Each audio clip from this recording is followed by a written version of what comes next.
अब आखिर में मैं आपसे ये जानना चाहूंगी कि अब उनकी जो एक अप्रोच होगी, ज़्यादा फोकस हम ये देखेंगे कि वो डोमेस्टिक लेवल के ऊपर ज़्यादा एंगेज कर रहे होंगे, जैसे इससे पहले वो एक इंडियन फॉरेन पॉलिसी का एक फेस बने, मोदी ने ज़्यादा उस एतबार से एक पॉपुलैरिटी भी हासिल की। सो अब उनका एक शिफ्ट टुवर्ड्स ज़्यादा फोकस डोमेस्टिक पॉलिटिक्स के ऊपर होगा। और मैं चाहूँगी आखिर में आप इसके ऊपर बात करें, पाकिस्तान के बारे में उनकी पॉलिसी क्या होगी। एक हार्ड लाइन हमने देखी उनके स्टैंड की इस कैंपेन के दौरान। अमित शाह जो बातें करते रहे उसके ऊपर भी बड़ा क्रिटिसिज्म रहा ऑपोजिशन का भी। सो आप समझते हैं कि अब उसको ही वो आप आगे लेकर चलेंगे या फोकस उनका ज्यादा डोमेस्टिक पॉलिटिक्स की तरफ होगा? देखिए, नरेंद्र मोदी प्राइम मिनिस्टर हमारे, उनको फॉरेन पॉलिसी बहुत पसंद है और वो फॉरेन पॉलिसी हर लीडर को एक मौका भी देती है दुनिया भर में जाने का। हमारे वोटर देखते हैं कि आप सबसे मिल रहे हैं, तो वो तो मैं कहूंगा कि फिर स्टेरॉइड्स पे होगा और भी आगे चलेगा, क्योंकि उनको भी ये भी दुनिया को प्रूव करना है कि ये सरकार स्ट्रांग है, रोबस्ट है, ये अनस्टेबल नहीं है, कुछ चेंज नहीं हुआ है। वो मुझे लगता नहीं चेंज होगा। लेकिन जो डोमेस्टिक एजेंडा है उसमें कई चीजें हैं जो अब नहीं हो पाएंगी। जैसे कि पहले उन्होंने बोला था 1 नेशन 1 इलेक्शन, हम एक ही दिन ऐसा करेंगे। सारी स्टेट असेंबलीज, सूबाई असेंबलीज हैं, और जो सेंट्रल गवर्नमेंट, जिसको आप फेडरल गवर्नमेंट कहते हैं, फेडरल पार्लियामेंट, उसका इलेक्शन एक ही दिन कराएंगे। तो वो चीज अब नहीं हो पाएगी।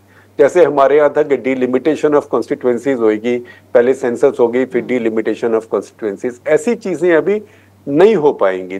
तो कई चीजें हैं जो बीजेपी का प्योरली आइडियोलॉजिकल एजेंडा से आती थी, वो क्योंकि अब बीजेपी की सरकार नहीं है, तो अब उनको यही कहना होगा कि जब हमारी सरकार फिर से आएगी फुल मेजोरिटी के साथ, तब उसको करेंगे। उसके अलावा डोमेस्टिक पॉलिसी मैं आता हूं उसके ऊपर। डोमेस्टिक पॉलिसी में मैं समझता हूं इकोनॉमी के ऊपर अब बहुत ज्यादा फोकस किया जाएगा, क्योंकि इकोनॉमी में भी जॉब क्रिएशन पे बहुत ज्यादा फोकस किया जाएगा, क्योंकि वो एक तकलीफ लोगों में है। बहुत नौजवान आबादी है और नौकरियां कभी भी काफी नहीं होती, लेकिन इतनी इकोनॉमी ग्रो करे और अलग अलग इंडिया में ग्रो करे, मैग्नेट्स बने, ताकि और नौजवानों को नौकरी मिले, तो एक बहुत बड़ा टेंशन पॉइंट रहेगा। क्योंकि वो अब एक क्लैमर बन गया है और वो उसको अगर एड्रेस नहीं किया तो ये इसका असर स्टेट इलेक्शन जो बारी बारी आ रहे हैं, ये तो इंडियन पॉलिटिकल लीग दोबारा से शुरू हो गई है।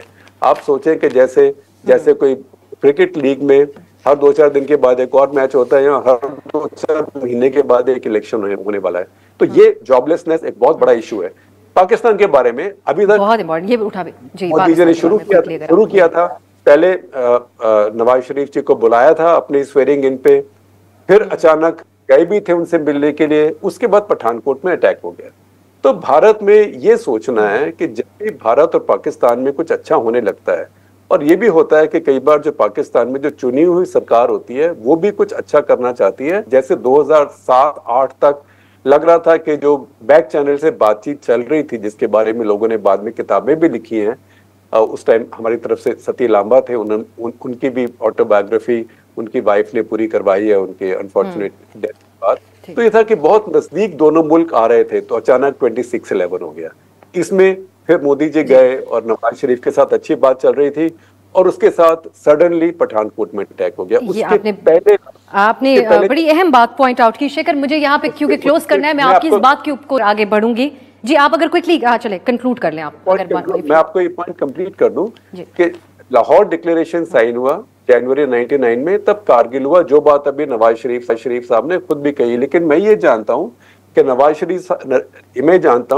शरीफ साहब खुद और उनकी पार्टी चाहते हैं कि इंडिया के साथ अमन हो, नॉर्मल रिलेशनशिप हो, ट्रेड हो, और वहां से बात आगे चले। और मैं नहीं समझता कि इंडिया में भी कोई पाकिस्तान से लड़ाई झगड़ा करना चाहता है।